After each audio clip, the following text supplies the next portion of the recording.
Lesson 4, descending. So we saved the easy part for the last. It's easy to descend. Gravity is our friend. But let's try to do this in a controlled state and predictable fashion. Descents can be power-off descents or power-on descents.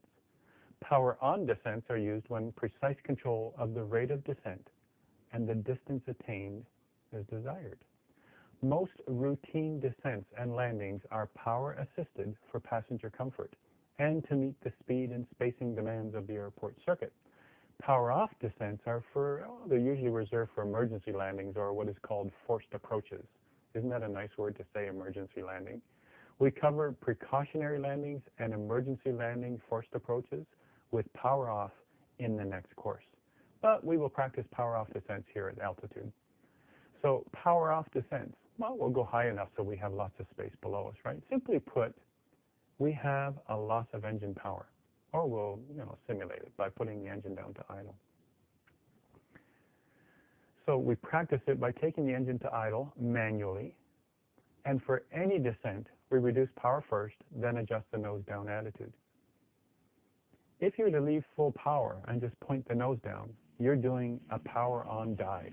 You're going to accelerate past the point where you should. And very uncontrollable, the engine, the airframe, everything will be in trouble. So we pull back power first and then point the nose down, all right? So for any descent, we reduce power first, then adjust the nose down attitude for the desired descent speed. And then we'll adjust and trim. We use the letters P-A-T this time. Power, attitude, trim. A good way to remember this is a pat down when security at the airport has you step aside for a pat down. When you are descending, power, attitude, trim, pat. The procedure for power off descent is as follows. Power, reduce the throttle to idle. Well, we never turn the engine off. Hold the attitude level until the desired airspeed is reached. All right, we're really just slowing the plane down to the descent speed. Once the desired airspeed is reached, gently push the nose down to the desired descent angle to achieve the same airspeed, and simply trim for it. When it's done right, it's never a dive in a panic. In the Cessna 172, the desired power-off descent is called the glide speed.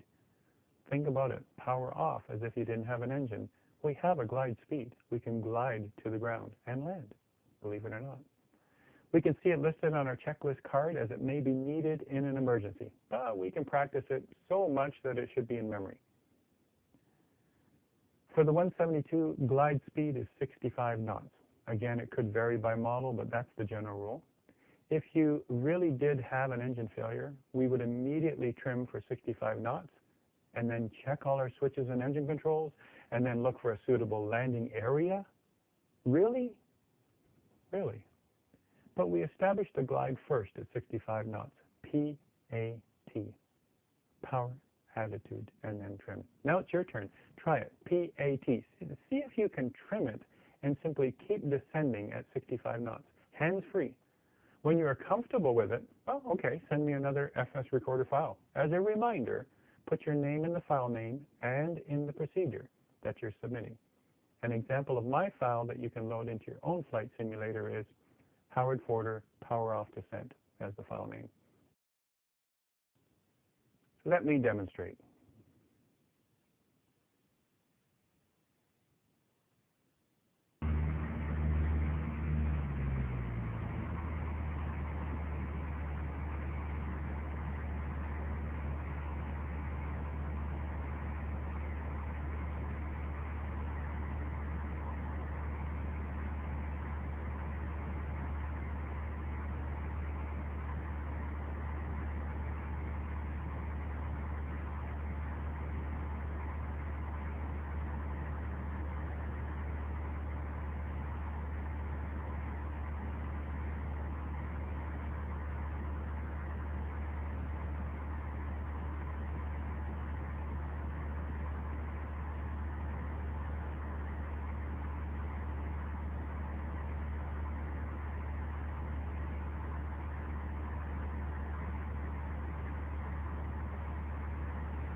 power on descent.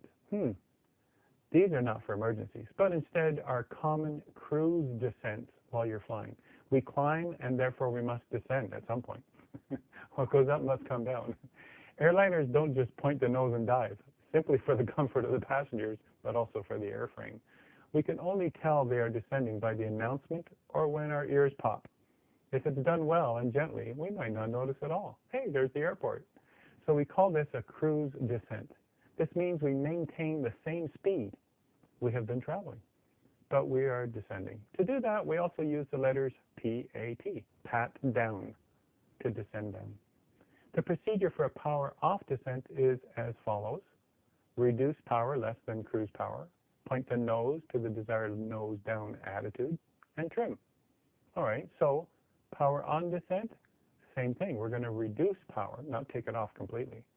So we're going to experiment with power as the most crucial element here. If we simply point the nose, we will increase our speed drastically. All right, so we don't point the nose first. We power back first.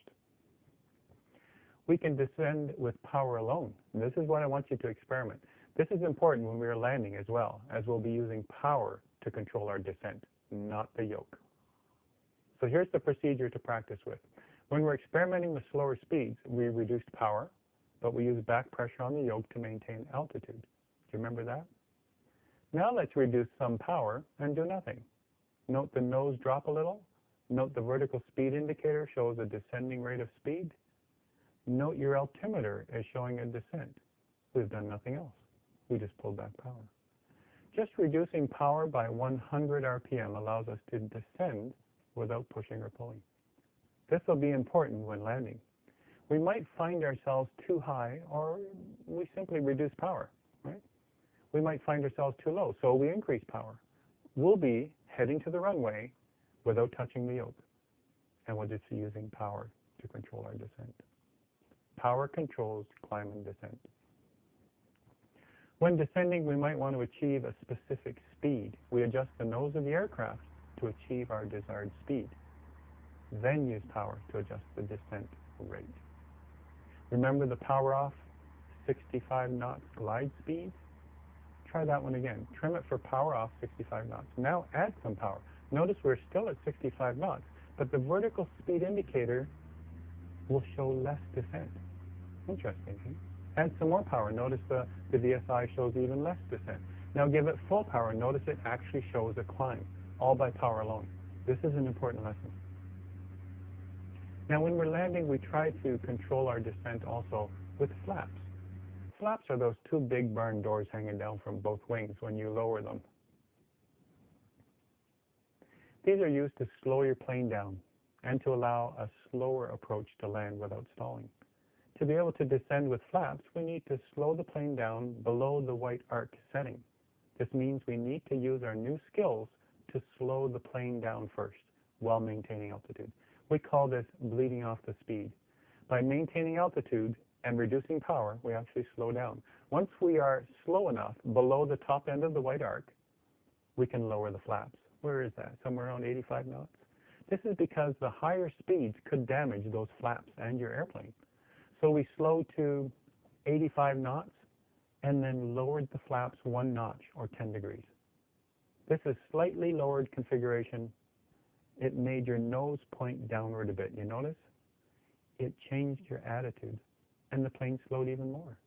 Now we introduce another notch on the flaps. We'll use the flaps switch and take it to 20 degrees.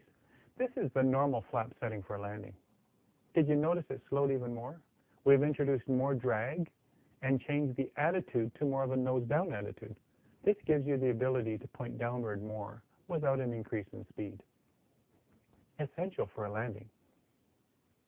This is the secret to a slow and controlled landing. We will be covering this in our landing module, but you're getting the hang of it already here at altitude. And this is a good place to practice it. Let me demonstrate this.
Lesson 4, practice and homework. Slow your plane to 85 knots. You might need to reference your speed notes. Drop 10 degrees of flap. Note the change in attitude and speed. Drop another 10 degrees of flap to 20. This is our landing attitude. We will use pitch, our nose up or our nose down, for speed, and power to control descent speed. As an experiment, drop the flap switch all the way down. Now we're really hanging out and making us go slower. It also changes our nose down attitude even more drastic. Be careful at this setting, as it's harder to recover if you stall or you need to recover quickly. Record your descents and send them to me. I'd love to see them in action.